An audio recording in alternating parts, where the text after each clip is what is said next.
Azərbaycan çempionatının 19-cu turunun iki maraqlı qarşılaşması. Sabah Araza, Neftçi isə Qəbələyə qarşı. Siz bizim kanalımıza abunə olun, biz isə bu oyunların analizdə keçək.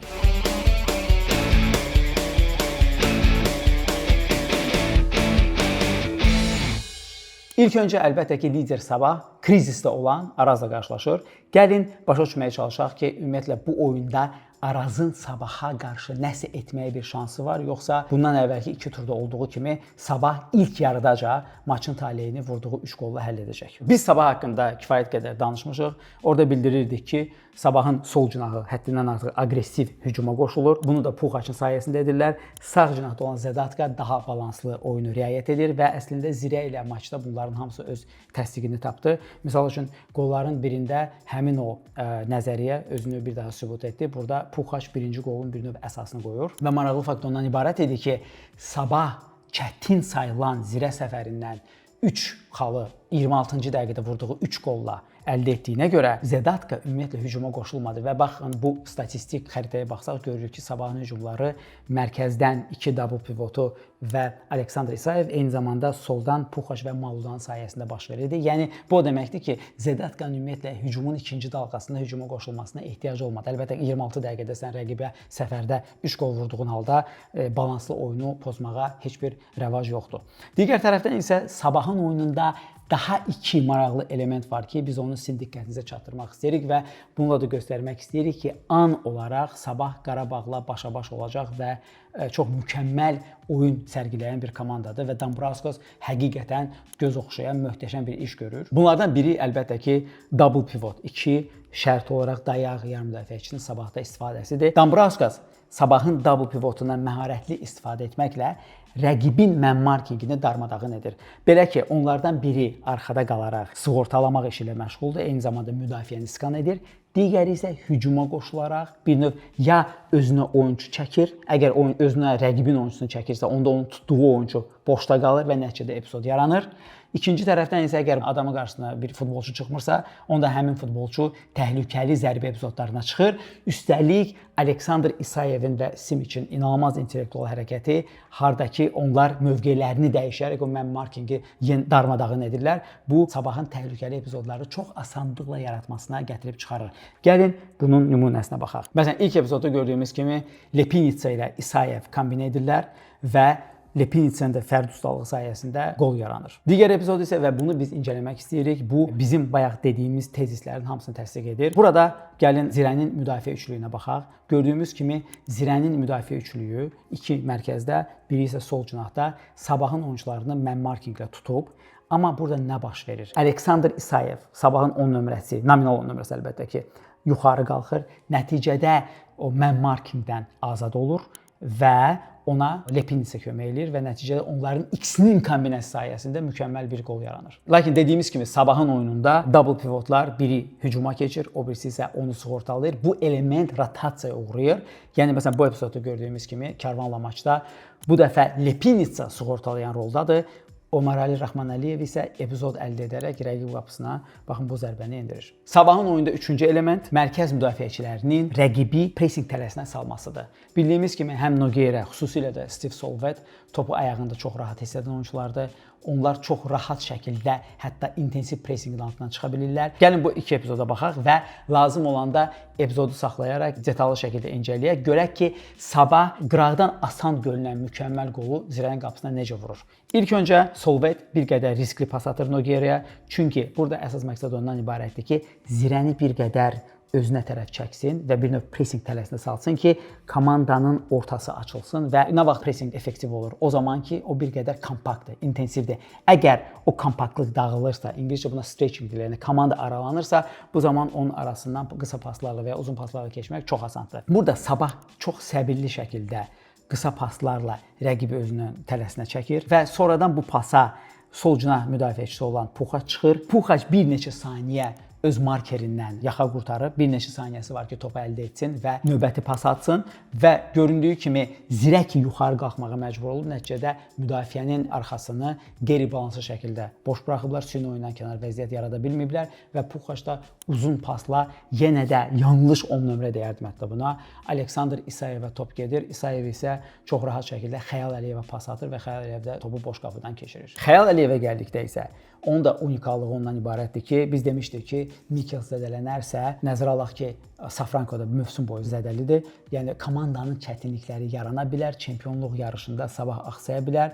Amma Dambrauskas indi Xəyaldan çox mükəmməl şəkildə istifadə edir. Xəyal nadir Azərbaycan futbolçularından biridir ki, həddindən artıq böyük intellektə malikdir. Yəni yenə də adam həm yarımcinahlarda, həm sağa düşməklə, həm lazım olanda hücumun süfrə ucunda yer almaqla rəqibin müdafiəçilərini daima çaşbaş edir. Məsələn üçün Zirə ilə maçda əgər stadiondan baxsaydınız, onu Ruanın başına nə oyun açdığını görmək olardı. Ruan isə Azərbaycan çempionatının ən etibarlı mərkəz müdafiəçilərindən biri sayılır. Gəlin daha bir epizoda baxaq. Xəyalın ana mövqeyi sağ cinah olduğundan o mərkəz hücumçusu mövqeyində yer alsa da tez-tez sağa yıxılır və nəticədə bu epizodda Maluda üçün qol yaradır. Araza gəldikdə isə çox qısa danışacağıq Araz haqqında. Araza hələ ki çox təəssüflər olsun ki, ötən mövsümdən fərqli olaraq bu mövsüm hər hansı bir yaxşı oyun trendi yoxdur. Demçenko hələ ki komandanın ruhunu axtarmağa çalışır, hansı komandaya gəldiyini, əlində hansı oyunçuların olduğunu başa düşməyə çalışır. Xatırlayırsınız, analoji situasiya Sabahda da var idi. Dambrauskas yeni gəldikdə çempionatın əvvəli komanda qeyri-sabit idi və hətta ikinci turda İmişlidən evində sensasiyalı məğlubiyyəti ona görə almışdı ki, Dambrauskas o zaman bilmirdi öz əlində olan heyət nədir, hansı oyunçuların hansı özəllikləri var və eyni çətinlikdən indi Demçenko keçir və Demçenkonun daha bir özəlliyi, daha bir çətinliyi ondan ibarətdir ki, onun gəlişinə qədər də Araz uzun müddətli bir krizisdə idi. Nəticədə Elmar Baxşıyevlə yollarını ayırdılar. Əslində Elmar Baxşıyevin oyunun ən böyük çatışmazlığı ondan ibarət idi ki, komanda kifayət qədər effektiv şəkildə müdafiə oluna bilirdi, kifayət qədər effektiv şəkildə əks hücumlara keçə bilirdi, amma komanda oyuna dominə edə bilmirdi və Demçenko da oyundan əvvəl verdiyi intervyularının birində bildirmişdi ki, onun əsas məqsədi Arazda balans yaratmaqdır və meydan ortasında kontrola sahib olmaqdır. Bunun üçün o Arazın klassik 4-2-3-1-ni hardasa 4-1-4-1-ə çevirib. Baxın, burada gördüyümüz kimi burada Alxasov dayaq rəm müdafiəçisi mövqeyində oynayır. Patrik Andrade dayaq rəm müdafiəçisindən biraz yuxarı qalxır, 6-8 mövqeyində oynayır. Burada da məqsəd ondan ibarətdir ki, əgər bunu belə göstərsək, mümkün qədər mərkəzi doldurub say üstünlüyü ilə ən azından rəqibi neytrallaşdırmaqdır və rəqibə təzyiq göstərməyə başlamaqdır. Lakin təəssüf olsun ki, bu hələ alınmır və Arazın krizisini dərinləşdirən daha bir ciddi problem isə komandanın ölü toplara qarşı çox effektiv şəkildə müdafiə olunmasıdır. Gəlin bir neçə epizoda baxaq. Gördüyümüz kimi burada Neftçi Arazın qapısına standartdan çox rahat şəkildə yol tapır və bu da adətən necə baş verir? Burada bir man marking işləmir, yəni adam tutmaq işləmir və ya say üstünlüyü ilə də Araz rəqibi üstələyib topu özünə almağa çalışsa da, yəni ən azından topu neytrallaşdırmağa çalışsa da bu komandaya o qədər də müyəssər olmur. Digər tərəfdən isə uzaq dirək problemdir. Məsələn, Neftçinin birinci qolundan bir neçə dəqiqə sonra daha bir ölü top və bu dəfə uzaq direkdə olan Elvin Bədalov az qala fərqlənir, qapıcı buna mane olur. Lakin bu Arazın tək problemi deyil.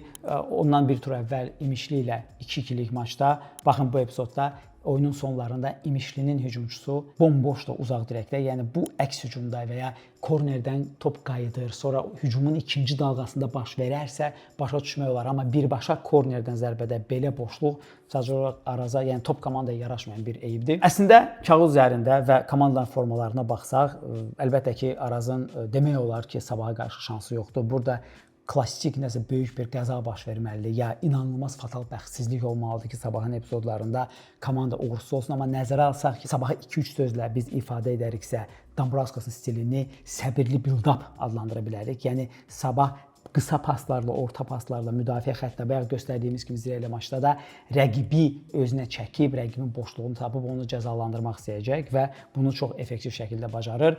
Arazın ssenarilərindən biri əlbəttə ki, kifayət qədər müdafiə futbolu oynamaqdır. Məsəl üçün topsuz olanda 6-2-2 taktikası ilə müdafiədə oturmaqdır ki, həm mərkəzdən sabahın orta sahə oyunçularının girişinin biraz qarşısını almış olsunlar, eyni zamanda müdafiədə say çoxluğuna malik olsunlar. Amma onda da təhlükə ondan ibarətdir ki, sabah bizim Qarabağla maçdan öncəsində etdiyimiz analizdə göstərdiyimiz element kimi bir tərəfdən, yəni sol cinahdan yüklənib topu sağ cinaha ötürə bilər və oradan da Zedatka və ya sağ cinah vingeri kim oynayacaqsa çox uğurlu şəkildə bu fürsətdən yararlana bilər. Çünki adətən öz qapısına sıxılan komandanı cəzalandırmağın ən effektiv metodlarından biri cinah yüklənməsidir. Hara ki, onun bütün resursları sərf olunur və o biri cinaha top ötürülür və o biri cinahda olan oyunçu adətən boş qalır və Sabahın da bunu necə effektiv şəkildə məsələn Neftçi ilə etdiyini biz göstərə bilərik. Paralel olaraq Arazın da bayaq göstərdiyimiz kimi iki ciddi buraxdığı epizod var idi, hansı ki, xronik xarakter daşıyır. Sizin fikrinizcə Sabah Arazla oyunda hər hansı bir çətinlik yaşayacaqmı? Fikirlərinizi şərhlərdə gözləyirəm.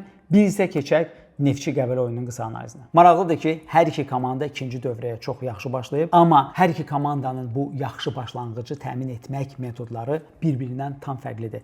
Yuri Vernudovun rəhbərliyi altında Neftçi səbirli build-up'a üstünlük verir, balanslı oynamağa çalışır. Amma Txadadzenin rəhbərliyi altında isə Qəbələ uzun müddətli səbirli şəkildə müdafiədə oynayaraq ildırım sürətli əks hücumlarla rəqibi cəzalandırmağa çalışır. Xatırlayırsınızsa biz mövsüm arası fasilədə etdiyimiz analizdə bildirilmişdik ki, Qəbələ əslində vurduğundan daha çox qol vurmalıdır. Komanda kifayət qədər keyfiyyət yaradır və komanda kifayət qədər keyfiyyətli şəkildə müdafiə olunur. Amma artıq bunun haqqını verməyə başlayıb. Neftçidən danışdıqda ilk öncə Neftçi azarkeşlərinin belə bir sualı ola bilər ki, Araz Naxçıvan üzərində olan möhtəşəm qələbə Neftçinin çiçəklənməsinin başlanğıcıdırmı yoxsa deyil? Müsbət siqnallar var, amma hələ tələsmək lazım deyil. Nəzərə alaq ki, Araz Naxçıvanda 1. Baş məşqi dəyişib, 2. krizisdir. Ən böyük faktor da Neftçinin əlbəttə ki, erkən qol vurması idi ki, Arazın zaten həssas olan sistemi bir qədər də təzyiq altına düşüb dağılsın. Lakin eyni zamanda Vernudovun Samir Abbasovdan fərqli olaraq 2-3 fərqli yanaşması var ki, biz onlar haqqında qısa danışmaq istəyirik. Birinci əlbəttə ki, ölü toplara verilən üstünlükdür. Yəni Neftçi Samir Abbasovun dövründə də standartlara çox stavka edirdi, amma o stavka özünü o qədər doğrultmurdu. Amma Yuri Vernudovda bu element artıq kifayət qədər effektiv şəkildə işləyir. Misal üçün Neftçinin vurduğu ikinci qol klassik ev tapşırığı idi və bu ev tapşırığını Sambo mükəmməl şəkildə bitirir. Lakin oyun build-up'ında Yuri Vernudovun Samir Abbasovdan fərqli olaraq etdiyi iki məqam var. Onlardan birincisi double pivotudur. Yəni bildiyimiz kimi burada Almeida ilə Matthew'dur. Samir Abbasovun dövründə ya onlar çox müdafiə planlı qalırdılar, hücum edən, pressing edən rəqibə qarşı, ya da xaotik şəkildə irəli gedirdilər. Vernudovun rəhbərliyi altında isə Vernudov hətta Sumqayıt oyunundan bu yana bunu etməyə çalışır və biz son iki oyunda, yəni fasilədən sonra hər iki oyunda biz bunu görürük ki, dayaq endə ölçən biri hücuma qoşulanda, hansı ki cinahından hücum keçirsə ondan asılı olaraq, o birisi bir qədər arxada qalaraq onu sığortalayır və müdafiəni iskan eləyir. Digər tərəfdən analoji situasiyada wingbacklər, yəni cinah müdafiəçilərinə aiddir. Əgər Sako hücuma keçirsə, Sek bir qədər balansı saxlayır və ya əksinə. Düzdür, hələ ki demək olmaz ki, bu elementlər kifayət qədər yaxşı şəkildə cilalanıb, amma biz artıq Vernudov imzasını yavaş-yavaş görməyə başlayırıq. Qəbələyə qayıtdıqda isə Qəbələ biz nəyə görə deyirdik ki, bu iki kontrastlı komandanın oyunudur. Çünki Txadadzen komandası oyunu cinahlara atıb əks hücumlarla Neftçini cəzalandırmağa çalışacaq. Nəzərə alsaq ki, Neftçinin bəzən bir cinah yuxarı qalxır və Qəbələnin cinahları solda Ovusu, sağda isə Masumodu kifayət qədər cəzalandıra biləcək oyunçulardır. Kifayət qədər sürətli oyunçulardır.